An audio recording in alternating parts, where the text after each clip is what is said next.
Hey, what's up, everybody? Welcome back to my channel. I ask that you please hit the like button, share, subscribe, share my videos. What I want to talk about today is weed smoking Christians.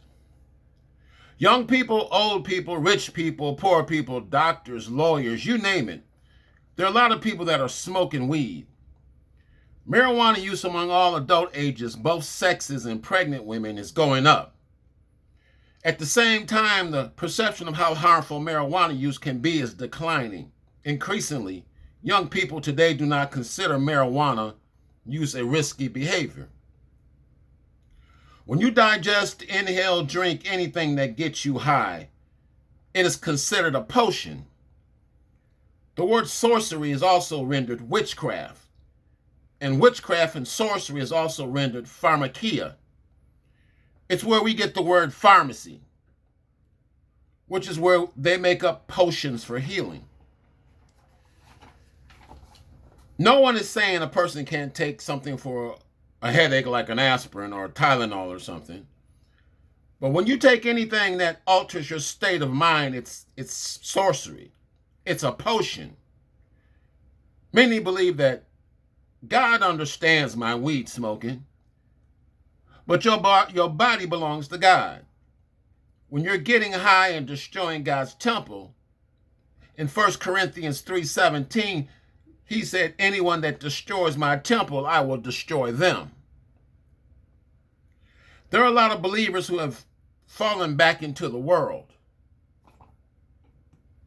When you smoke weed, you're dealing with the spirit realm.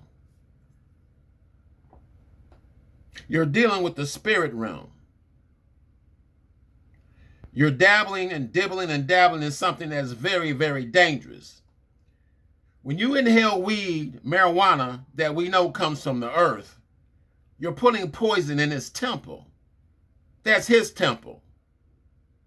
We have many states that have legalized smoking weed, and many people believe because it's legal with man that it's authorized with God. It's not. If you're a weed smoker, you will not be going to heaven. Most believers no longer really believe what Jesus said. He told us clearly, if you're on drugs, if you're inhaling drugs, if you're digesting them, putting them in your veins, if you're a believer, friends, you have to know the difference. There's a difference between being a believer of Jesus and going to church and paying tithes and giving your offerings. This does not mean that you're a follower of Jesus. Jesus told us we must deny ourselves. Whatever reason God created the marijuana plant, it wasn't for consuming so that you're not in the right state of mind. Don't be tricked and don't fool yourself.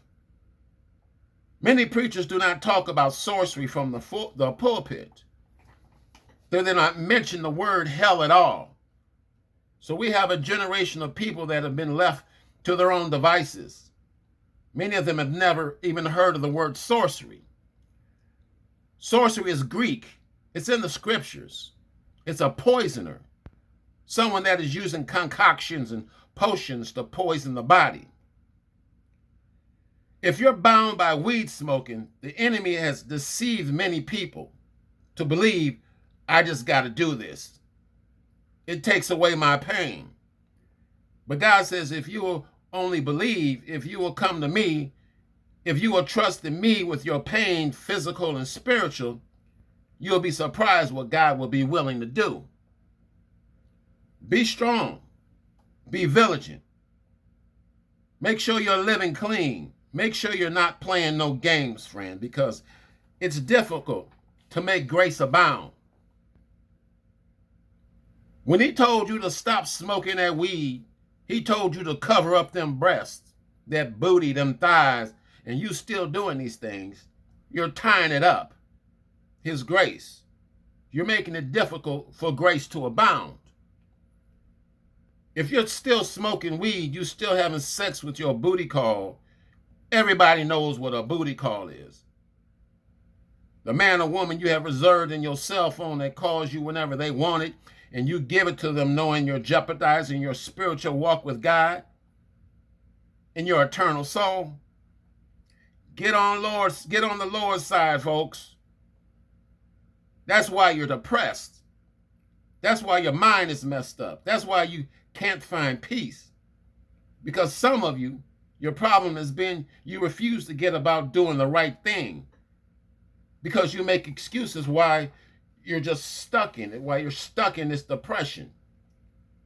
You keep making excuses. Don't make an excuse. Call your sin exactly what it is. You got to fight. You can't walk away from your flesh without a fight. Some of us have been in this thing for years, and you think you're just going to walk away without a fight? Not going to happen, friend. Work it out. Fight the good fight. Don't give up.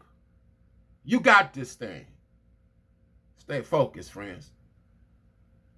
God bless.